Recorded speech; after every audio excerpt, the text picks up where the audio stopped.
The proliferation of sport betting has inspired mixed feelings in Africa. Our next entrepreneur believes he has a way of bringing sanity to this industry and making a tidy profit. It's not my first time looking for investors, so I think using the experience from the past, I'll be able to do this well. Hello, Lions. My name is Samuel Majani, and I'm the founder of OddsCracker. Now, I'm sure each and every one of you Lions has ever traveled abroad. But I want you to ask yourself, what's the process when you're traveling abroad? You want to book your flight. And what do? You go to a flight search website and you enter in your flight details. And what happens is the flight search website gives you a list of airlines along with the prices of each of those airlines for the destination you're going to.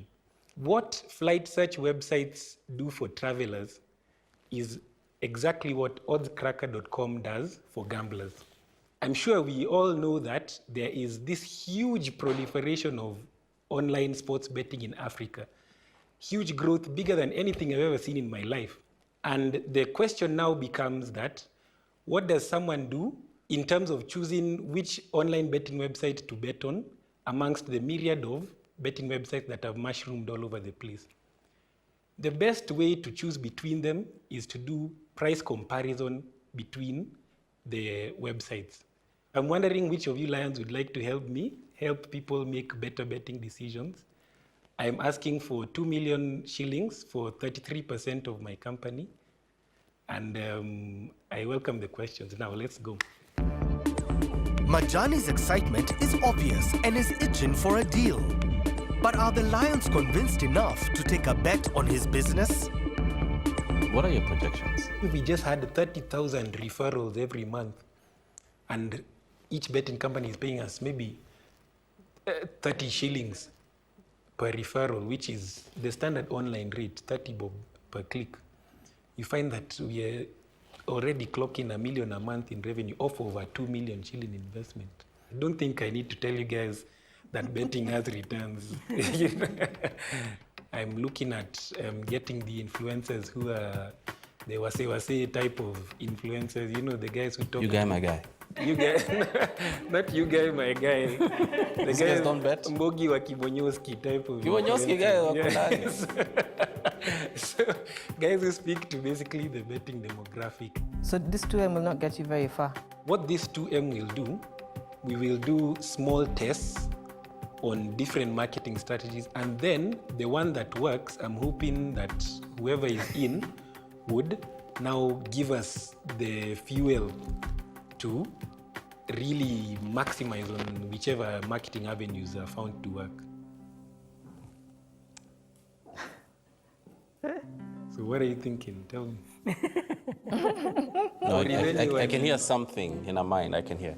But, No, I'm just thinking, because you don't want to spend 2 million shillings on this and that, and then it doesn't pan out, and then you need another 5 million, and then you need, because you're not coming with a solid strategy. When I ask for 2 million, it's because I've put in 2 million of my own money as well.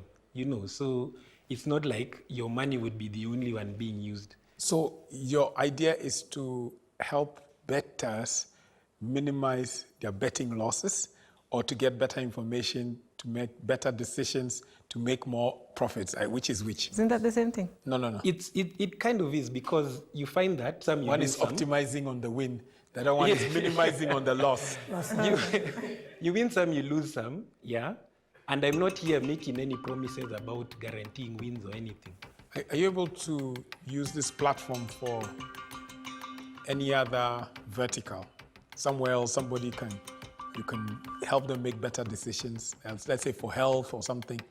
Definitely, price comparison, it tends to follow the same pattern along all verticals. You didn't think there was enough business in insurance or banking that you could do this for people and monetize? So the thing is, if we are being honest, betting is actually the biggest e-commerce vertical in Africa right now. It's the one that's matured. It's making billions of dollars. You know, so that is the one I felt is the best to go for right now. It's the ready one right now. Well, did you build the algorithm, or is it something that you've bought? So it's built from scratch, and that is one of built it? our advantages. It was me plus my partner, but my partner is in Romania. Have you launched this? It's done a soft launch, but what is remaining and what I need the funds for is now the marketing. Because you find how this makes money, once someone clicks the highest odds on the website, they are then taken to the betting website where they can place the bet. The betting company ideally would pay us for that referral. It's a point of sale referral. It's a hot one. But then It is that a makes hot it, one, like it makes it inauthentic to some extent, because you can only have companies that have signed on with you. So that is now the big question. What do we do with the companies who don't sign up for that referral program? Yeah. And what we have is an option to say, okay, if you've not signed in for a referral program, you have to log in to view that company's odds. So the company still stays on the website, but as we all know, very few people are going to register and log in for yet another Nobody website. goes to page 2. Yes. You stick on the front page. It seems the mood has changed from the original apprehension towards the business after Majani elaborates on his venture. But inherently, isn't it still betting? Do the Lions' initial reservations still hold? Unfortunately, everything that's online that people are spending money on may not be morally upright, because the only other thing I could see it being used for is microlending. What's wrong with microlending? Microlending, those are Shylocks. Those are Shylocks on your phone. But can't you see your morals perhaps blocking you from investing wisely for your shareholders? Lions Den, powered by KCB Bank. Lions Den, powered by KCB Bank. Microlending, those are Shylocks. Those are Shylocks on your phone. They're also you legal. Yeah, they are also They're legal. also legal. So you that's see- the only other thing that I see it working for. But can't you see your morals perhaps blocking you from investing wisely for your shareholders? The question is whether, Because if you- if the you- morals are there. If you're That's not why going to he's a invest writer. in betting or microlending Microlending. right now, like, What is what are you doing? What are you doing? I want to assure you we are doing a lot of things. Like, guys, man. Samuel, you are such a good salesman. You're missing out. Such a good Zashan, salesman. he's not even a good salesman. This guy is very good with words. I wish you had an algorithm that stops people from betting. Then I would straight away be saying I'm investing. But now this particular one, it's completely away from what I believe in. And so I am already out, but I wish you the best. So yes, that is definitely the most pertinent issue when it comes to this startup, because there's the question of social impact of betting. Now, what are the solutions in my view? There's one solution of wishing that betting would go away.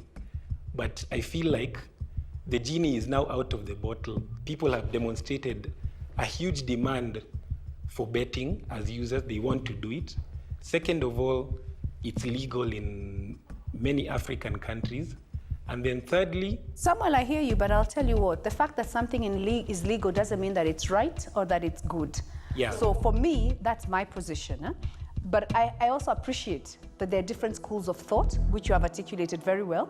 So I'll hand it over to my colleagues. Maybe some of them will be more than happy to support you in that. yeah, but I wanted to finish the point I was making on some of the solutions. Okay. You know, you could say that if you look at trends abroad, for example, the most mature betting market in the world, it's the UK.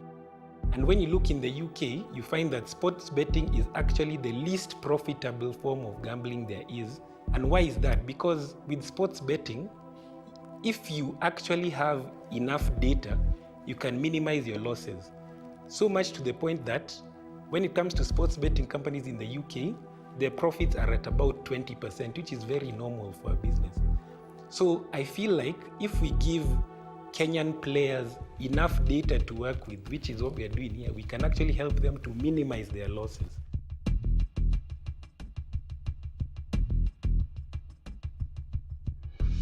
From my perspective, I'm also very much aligned with Joanna. I've seen this betting trend, unfortunately, break families. My employees get into debt. They've had to leave work.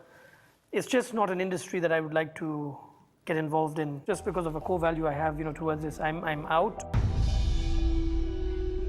Sam, I like your enthusiasm, and I have no doubts this platform is going to go far. I don't understand betting. I'm not a sports person. I can't add any value. So based on that, I'm out. Okay. So I think if you listen carefully, you'll hear the sound of someone making a huge mistake. Some of us actually made a big mistake and the two of us didn't. Really? Talking about Dasha. Three lions are out, and as laughter echoes in the den, Majani hopes that behind those smiles is an offer that leads to a deal. I am interested in the algorithm, and the fact that you guys created it, I think is great. So, I'll offer you $1 million. Yeah. For 20%. If our other marketing brand guru over here joins me at another 20% for $1 million. Olive and I, 40% for the $2 million. Okay. Non-negotiable. What are you thinking about? Yeah, non-negotiable. Take a minute at the back. There's no such thing as non-negotiable. That's rubbish. Right statement, Majani, what are you thinking about? He came to ask for 33%. Exactly. Then I So- got And you to know lie. you So get you're a lot more negotiating, value. but he has no permission to negotiate. More What or do you less. mean by But anyway, non-negotiable? And you know you get a lot more it's value. yours. These are Yeah. betters. But then that's another thing, guys. You know what you're doing here is actually betting on startups. So I'm wondering why. We're betting on startups. We are picking the categories we want to play. You have a deal, Majani. Using This guy Data. Focus. You have a Take deal. a minute to think about it, yeah, but just You have a focus deal. and think about We it. have a deal. actually about it's Majani, do we have a deal? it's very close to what I was asking for. So So you might yeah. as well.